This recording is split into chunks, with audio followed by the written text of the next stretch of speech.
कैसे हैं आप सभी लोग। स्वागत है आप सभी का मेरे YouTube चैनल पर। आज हम करने वाले हैं हिंदी के कुछ महत्वपूर्ण प्रश्नों को जो सीटेट, यूपी टेट व सुपर टेट की परीक्षाओं में बार बार रिपीट किए जाते हैं।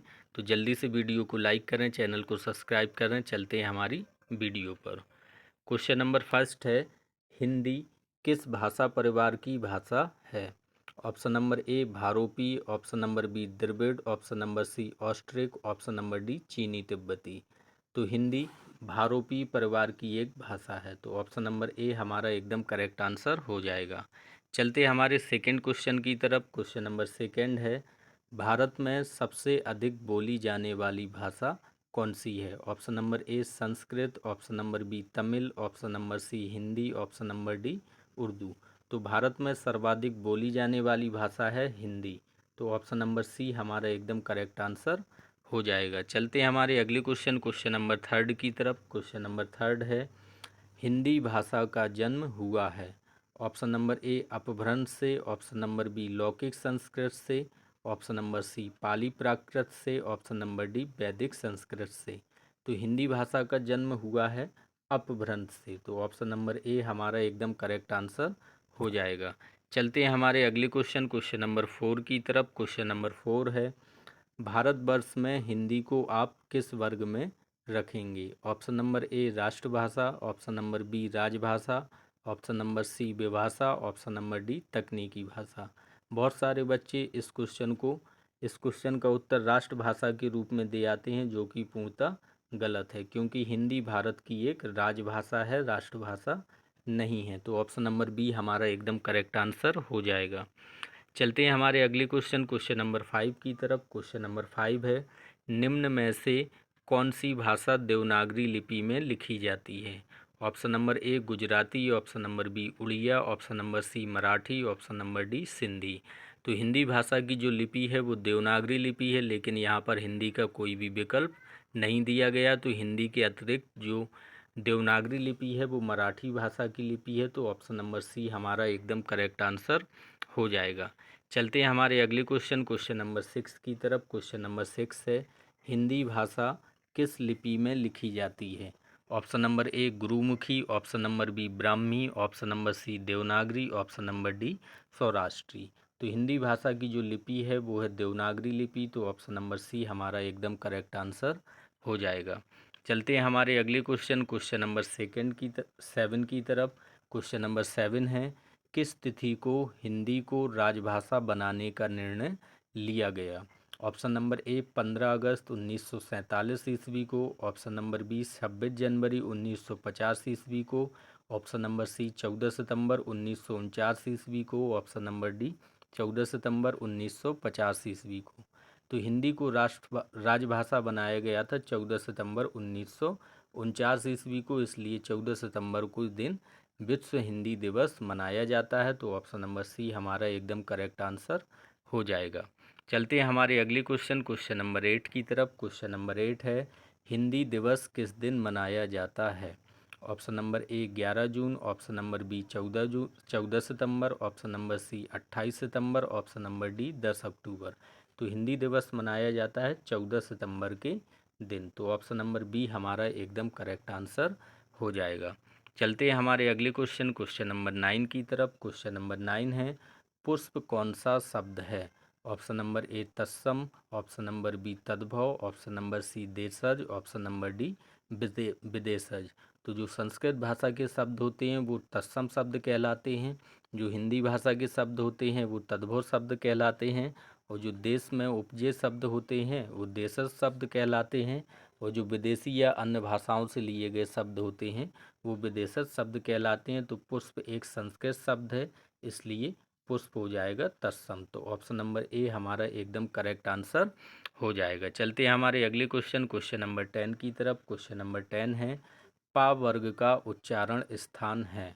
ऑप्शन नंबर ए दंत, ऑप्शन नंबर बी कंठ, ऑप्शन नंबर सी ओष्ठ, ऑप्शन नंबर डी मूर्धा। तो पा वर्ग का उच्चारण स्थान होता है ओष्ठ, तो ऑप्शन नंबर सी हमारा एकदम करेक्ट आंसर हो जाएगा। चलते हैं अगले क्वेश्चन, क्वेश्चन नंबर 11 की तरफ। तो क्वेश्चन नंबर 11 है, हिंदी हिंदी के प्रथम गद्यकार हैं। Option number A Raja Shiv Prasad Sitare Hind, option number B Lallu Lal ji, option number C Bharatendu Harishchandra, option number D Balkrishna Bhatt.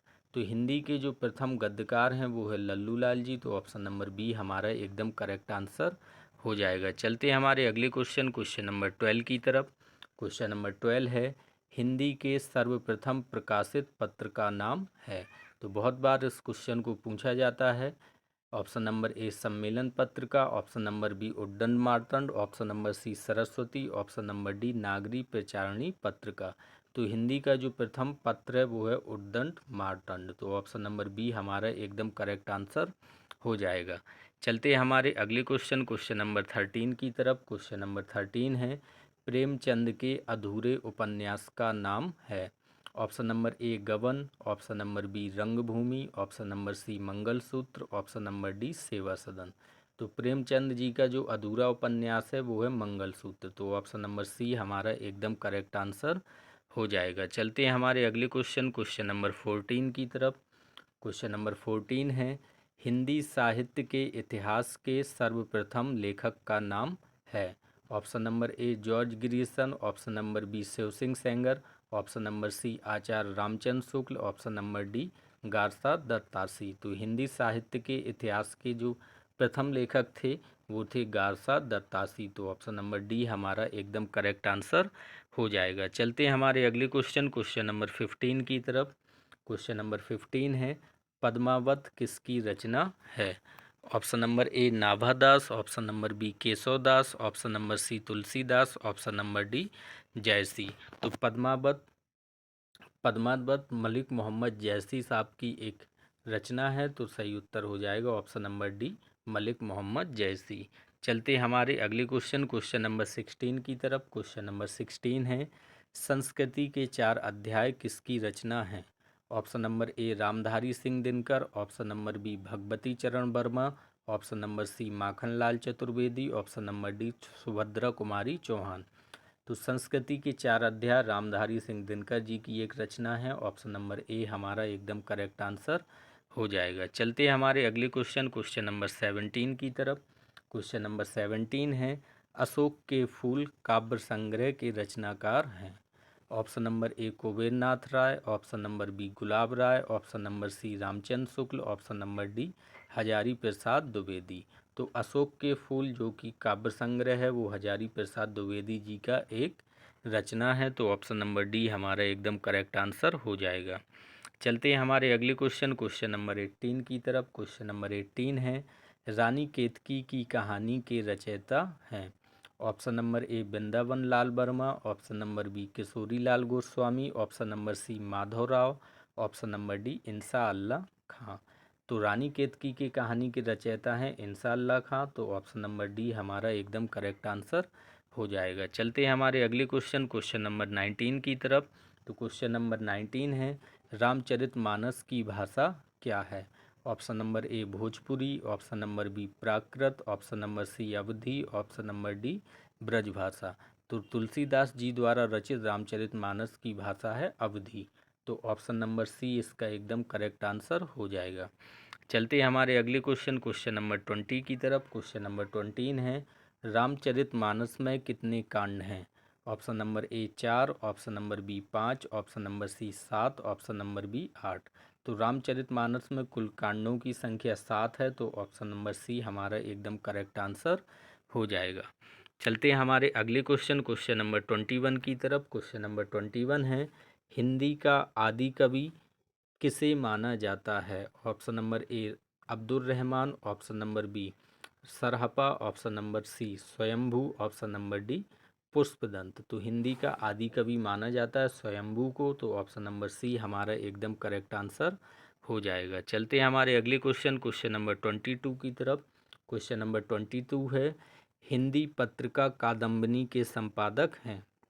Option number A Rajendra Awasthi, option number B Ramesh Bakshi, option number C Rajendra Yadav, option number D Durga Prasad Shukla. तो हिंदी पत्रिका कादम्बिनी के संपादक हैं Rajendra Awasthi, option number A हमारा एकदम करेक्ट आंसर हो जाएगा। चलते हैं हमारे अगले क्वेश्चन नंबर 23 की तरफ। क्वेश्चन नंबर 23 है, हिंदी गद्य का जन्मदाता किसको माना जाता है। Option number A Pratap Narayan Mishra, option number B Mahavir Prasad Dwivedi, option number C Bharatendu Harishchandra, option number D Balkrishna Bhatt. तो हिंदी गद्य का जन्मदाता माना जाता है भारतेंदु हरिश्चंद्र जी को। तो ऑप्शन नंबर सी हमारा एकदम करेक्ट आंसर हो जाएगा। चलते हैं हमारे अगले क्वेश्चन नंबर 24 की तरफ। क्वेश्चन नंबर 24 है, किस काल को स्वर्ण काल कहा जाता है? ऑप्शन नंबर ए रीति काल, ऑप्शन नंबर बी भक्ति काल, ऑप्शन नंबर सी आदि काल, ऑप्शन नंबर डी आधुनिक काल। तो भक्ति काल को स्वर्ण काल कहा जाता है। तो ऑप्शन नंबर बी हमारा एकदम करेक्ट आंसर हो जाएगा। चलते हैं हमारे अगले क्वेश्चन नंबर 25 की तरफ। क्वेश्चन नंबर 25 है, सूरदास के कवि गुरु कौन थे? Option number A Ramanand, option number B Madhvacharya, option number C Ramdas, option number D Ballabh Das. तो सूरदास जी के जो गुरु थे उनका नाम था बल्लभाचार्य। तो ऑप्शन नंबर डी हमारा एकदम करेक्ट आंसर हो जाएगा। चलते हैं हमारे अगले क्वेश्चन नंबर 26 की तरफ। क्वेश्चन नंबर 26 है, बिहारी किस राज्य के दरबारी कवि थे? Option number A Maharana Pratap, option number B Shivaji, option number C Jaisingh, option number D Tej Singh.